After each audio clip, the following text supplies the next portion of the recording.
चला तर मंडळी, आज आपण साबुदाणा भिजत न घालता झटपट साबुदाणा आणि बटाट्याचे पापड बनवणार आहोत.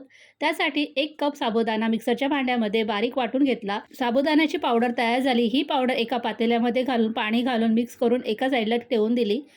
1 किलो बटाटे घेऊन त्याची सालं काढून अशा पद्धतीने पाण्यामध्ये किसून घेतले.